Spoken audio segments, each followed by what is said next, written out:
Hello, welcome Straight Talk Africa. It's Wednesday, July 3rd. I am Shaka Sali, back from assignment on the continent.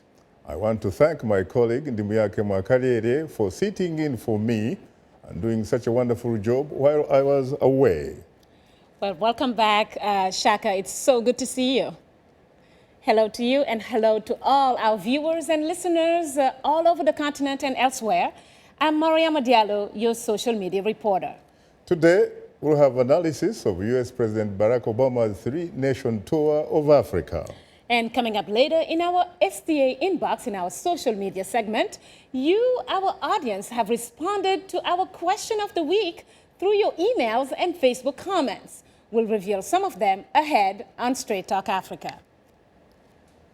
U.S. President Barack Obama hinted that he could return to Africa and Kenya, his father's homeland, before his second term ends in 2016.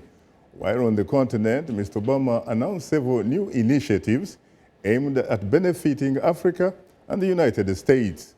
My colleague Paul Cisco reviews what was accomplished on the just completed tour. President Barack Obama returned to Washington having pledged an initial investment of $7 billion to help double the access to renewable electricity in sub-Saharan Africa. In Dakar, Senegal, he praised the nation and President Macky Sall for its solid democratic strides.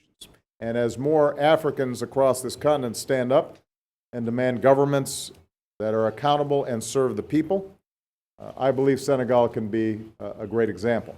Mr. Obama left South Africa and Robben Island invigorated and humbled by Nelson Mandela's long walk to freedom, and was challenged and praised at an HIV center in Cape Town by retired Archbishop Desmond Tutu.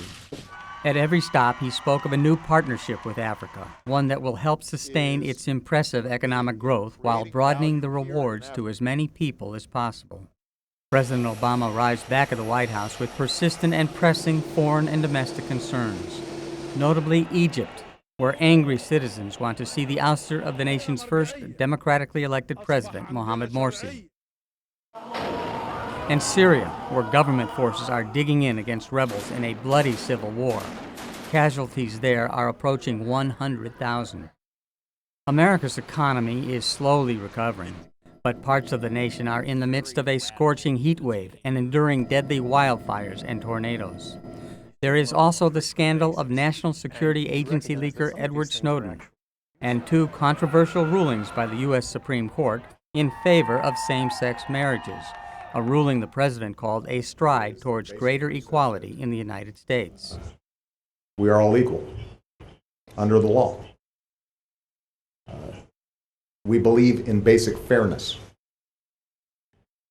And what I think yesterday's ruling signifies is one more step towards ensuring that those basic principles apply to everybody. In Tanzania Tuesday, on the last leg of his trip, former U.S. President George W. Bush joined President Obama to mark the 1998 al-Qaeda terrorist bombing. On August 7, 1998, coordinated truck bomb attacks at the U.S. embassies in Dar es Salaam and Nairobi, Kenya, left 224 people dead. The first African-American U.S. president ended his second visit to sub-Saharan Africa as president, voicing confidence in Africa's future.